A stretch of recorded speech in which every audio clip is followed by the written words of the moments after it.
오늘은 위기 속에 감춰진 하나님의 자비라고 하는 제목으로 하나님 말씀을 듣겠습니다. 우리가 살다 보면 때로는 어려움과 위기를 겪을 때가 참 많습니다. 세상 사람들 포함하여 모든 사람들 가운데 그 고통과 위기를 좋아하는 사람들은 아무도 없습니다. 그런데 하나님께서는 자주 그 고통과 위기를 통해서 하나님의 은혜를 베풀어 주시고 또 축복을 주시고 우리를 하나님께로 더 가까이 일깨워 주시고 인도하시는 은혜가 있을 때가 참 많습니다. 그런데 어떤 때는 그게 그 축복과 은혜가 하나님을 사랑하는 사람에게도 주어지지만 하나님의 길을 떠나고 악을 행하는 사람에게도 하나님께서 그런 자비와 은혜를 베풀어 주실 때가 많다는 거예요. 여러분, 북쪽 이스라엘의 이 아합 왕은 참 못된 왕이었습니다. 정말 이스라엘 나라 전체를 바알을 섬기는 사람으로 이끈 그런 바알 전도사라고도 말을 해도 과언이 아닌 그 이세벨과 결혼을 해서 왕궁부터 모든 백성들이 바알을 섬기는데 촉진제 역할을 한 정말 진작 심판에서도 마땅한 그런 왕인데 하나님이 그 은혜를 이 이스라엘의 아합 왕에게 베푸시고 계신다는 거죠. 여러분, 오늘 본문은 바로 그 내용들을 하나님께서 우리에게 보여주시고 계십니다.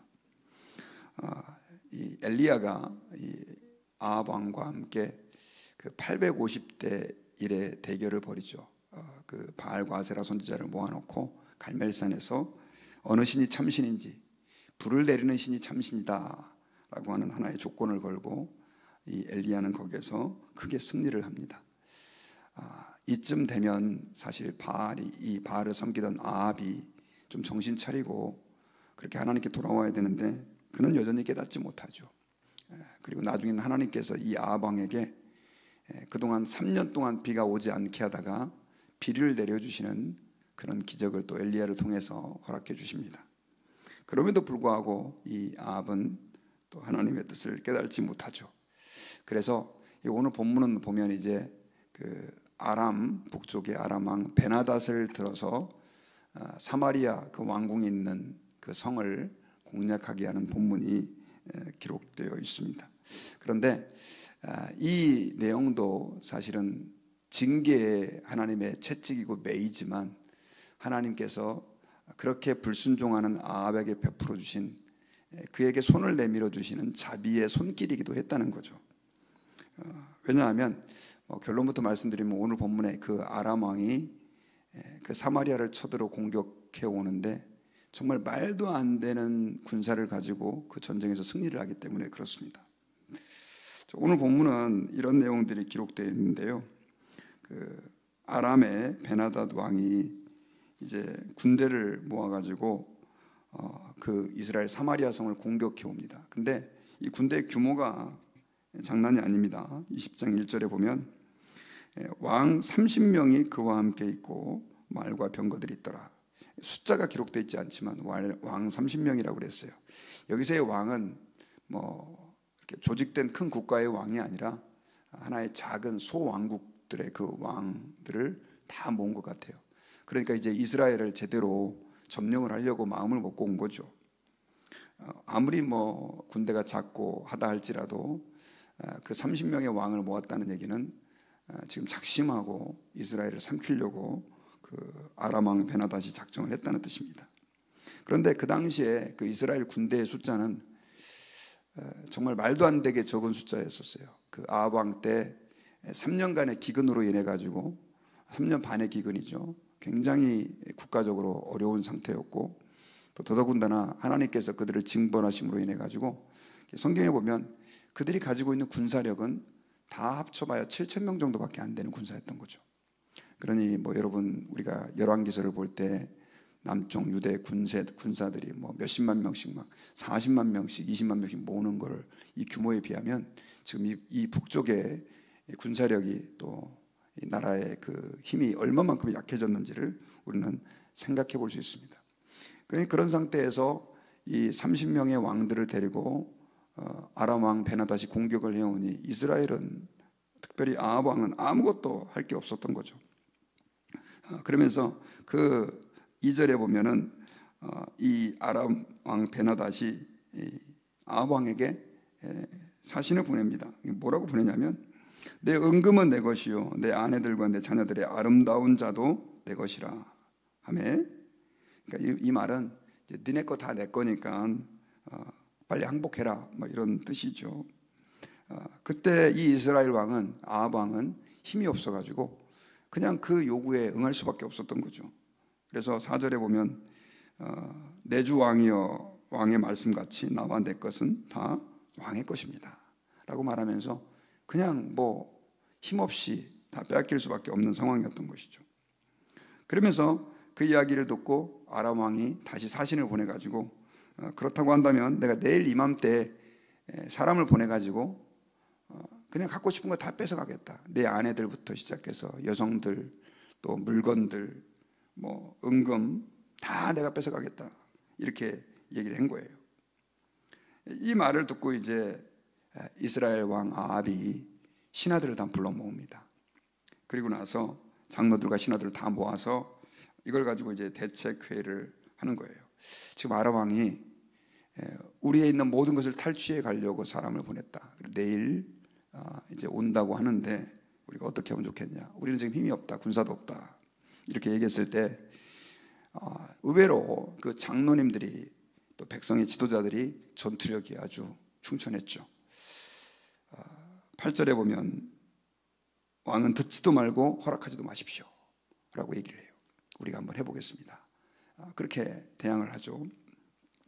그래서 왕도 이제 용기를 얻어가지고 그 아람 왕의 사신에게 우리가 첫 번째 그 요구한 것과 두 번째 요구한 것이 구체적으로 어떤 것인지 모르겠지만, 첫 번째 뭐 어떤 조건들이었겠죠. 그건 하겠지만 두 번째, 신하들이 와서 다 뺏어가는 건 허락하지 않겠다, 이런 식으로 이제 그 아람 왕을 향해서 우리가 한번 싸워보겠다, 이런 의지를 표명을 하게 됩니다.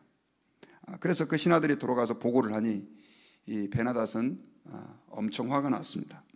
그래서 이제 군대를 다 모아가지고 이스라엘 공격해 오기 위해 먼저 사람을 보내는데 이런 그 메시지를 전하죠. 10절에 보면 사마리아에 부스러진 것이 나를 따르는 백성의 무리의 손에 채우기에 족할 것 같으면 신들이 내게 벌 위에 벌을 내림이 마땅하다, 이런 메시지를 전하죠.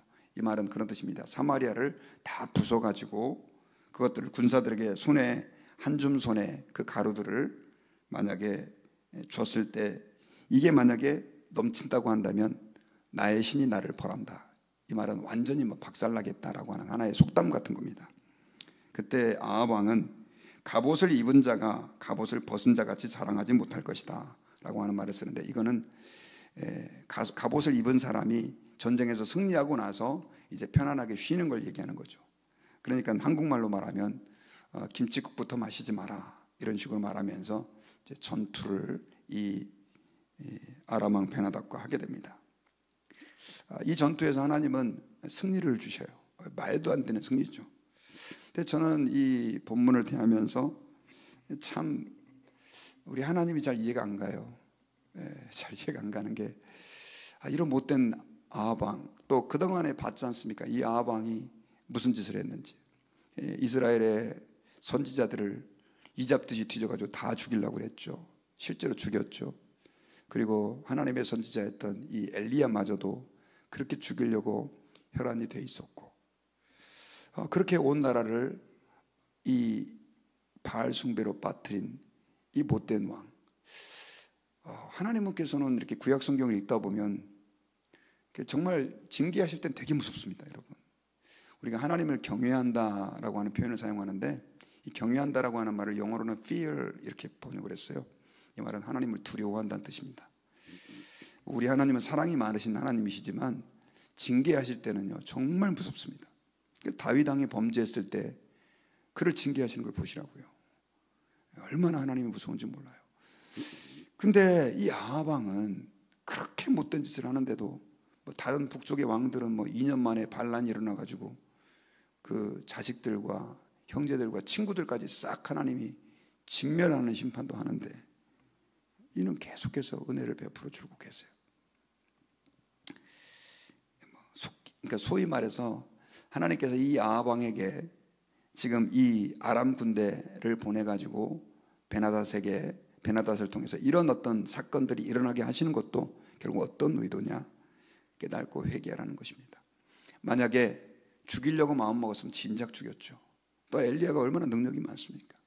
그런데 계속해서 하나님께서 이 과정을 통해서 지금 이 베나닷을 통해서 지금 아합을 이렇게 막 위협했다가 또 이제 이 전쟁에서 어떤 7,000명의 군사를 모아가지고 그렇게 젊은 청년들이 그 전쟁에 나가가지고 이 아람 군대를 물리쳐요. 그 말도 안 되는 승리를, 기적 같은 승리를 주시죠. 전체 이스라엘이 이 아람과 3번의 전쟁을 치르게 되는데 어쨌든 하나님은 계속해서 이 2번 정도의 전쟁에서 승리를 주셔서 이 아합 왕에게 은혜를 베풀어 주신단 말이에요. 여러분, 우리가 여기서 우리가 만날 수 있는 것은 뭐냐면 정말 하나님이 자비의 하나님이시라는 것입니다. 특별히 구약 성경에 보면 왜 이렇게 하나님께서 잔인하시나라고 하는 생각이 들 때도 있지만, 그러나 여러분, 하나님께서 선지자를 보내서 계속 내가 너희를 죽인다, 멸망한다, 너희를 포로가 되게 하겠다, 뭐 이런 메시지를 계속 주시는 이유는 뭐냐면 사랑하시기 때문이에요. 정말 만약에 하나님이 공의만 집행하신다고 한다면 말없이 죽이면 되죠, 잘못하면. 그런데 너 이렇게 하면 내가 너 죽일 거야, 이렇게 하면 내가 너 심판할 거야 라고 하시는 이유는 뭐냐면 바로 그들로 하여금 회개하라 라고 하는 메시지를 주고 있는 것입니다. 물론 그런 소리를 듣는 사람들은 기분 나쁘죠. 기분 나쁩니다. 불편합니다. 그러나 여러분, 우리가 하나님 앞에서 신앙생활할 때 때로는 우리가 잘 깨닫지 못하기 때문에 하나님께서는 이런 방법으로도 우리에게 은혜를 베풀어 주시고 또 하나님의 자비를 나타내신다라고 하는 사실을 기억해야 합니다. 그러니까 정말 하나님 앞에서 우리가 잘못했을 때 또는 잘못된 길을 걸어가고 있는데 하나님이 우리를 징계하시고 심판하셨다, 하나님 왜 이렇게 무서워, 하나님이 이럴 수 있어, 이런 생각이 들 때도 있지만 우리는 그것을 하나님께서 우리를 사랑하시는 자비의 표현으로 받아들여야 된다고 하는 것입니다. 지금 아람에게도 아합 왕에게도 이런 방식으로 하나님께서는 말씀해 주고 있습니다. 성경에서는 여러분, 하나님께서는요 은혜롭고 자비롭고 노하기를 더디하시고 인자와 진실이 많으신 하나님으로 표현되어 있습니다. 그 하나님은 바로 우리의 하나님이십니다. 구약 성경은 하나님은 되게 무서운 하나님이고 신약 성경에서는 자비로운 하나님이다 라고 하는 것도 하나님을 통시적으로 봤다기보다도 부분적으로 본 겁니다. 하나님께서는 그 아들 아벨을 죽인 가인을 하나님이 바로 죽이고 심판하지 않으시잖아요. 이마에 표까지 주어가지고 사람들이 자기를 죽이려고 한다고 두려워하는 그 가인에게 보호를 약속해 주십니다. 이거는 회개의 기회를 주시는 거죠. 타락한 아담과 하와에게도 찾아오셔가지고 아담아 네가 어디 있느냐라고 말씀하신 것은 온 천지를 창조하신 그분이, 아담과 하와를 지으신 그분이 숨바꼭질 놀이하면서 안 보여서 아담아 네가 어디 있느냐라고 물으신 게 아니라 그에게 회개를 기대하신 건데, 결국 이 아담과 하와는 계속해서 핑계대면서 자기 죄를 합리화하죠. 여러분, 하나님은 좋으신 분입니다. 특별히 하나님의 그 큰 사랑은 우리를 위해, 죄인된 우리를 위해 예수님을 보내주신 것으로 표현되어 있어요. 로마서 5장 8절에서는 우리가 아직 죄인 되었을 때 그리스도께서 우리를 위하여 죽으심으로 하나님께서 우리에게 대한 자기의 사랑을 확증했다, 이렇게 말씀하고 있습니다. 신앙생활을 한다라고 하는 것은 죄인된 우리, 사랑받을 만한 자격이 없던 우리, 은혜 받을 만한 자격이 없던 우리를 사랑해 주신 하나님, 그분의 사랑을 받아들이고 그분에게 감사하면서 사는 것입니다. 오늘 이 아합 왕에게 나타난 이 하나님의, 어떻게 말하면 이제 지금 징계의 매처럼 들리지만 결국 승리를 해요. 은혜죠. 무조건적인 은혜죠. 말도 안 되는 은혜입니다. 그 은혜가 우리에게 더 큰 은혜로 나타났는데 바로 하나님의 독생자 예수님이 우리 같은 죄인을 위해서 십자가에서 죽으셨다는 것입니다. 여러분, 저는 그 신앙생활을 고등학교 때부터 본격적으로 좀 했는데, 그때 교회에서, 저희가 장로교회였고요, 토요일 날 학생회 성경 공부가 있었는데 충격적인 걸 제가 배웠습니다. 뭘 배웠냐면 칼빈주의 5대 교리라는 걸 배웠습니다. 네, 칼빈주의 5대 교리의 첫 번째는 뭐냐면 무조건적인 선택이라는 게 있습니다. 이게 뭐냐면 하나님이 세상을 만들기도 전에 우리가 이 세상에 존재하기도 전에 구원받을 하나님의 백성으로 선택했다는 거예요. 그래서 성경에 그런 게 있냐고 뭐 잘 모를 때니까, 그러면서 이제 에베소서 그때 보니까 전도사님이 막 찾아서 설명해 줬던 것 같아요. 근데 그때부터 그 이야기를 듣고 나서부터 저는 너무 충격받았어요. 내가 어떻게 세상에 존재하기도 전에 하나님이 나를 아시고 나를 하나님의 자녀로 구별하여 선택했을까?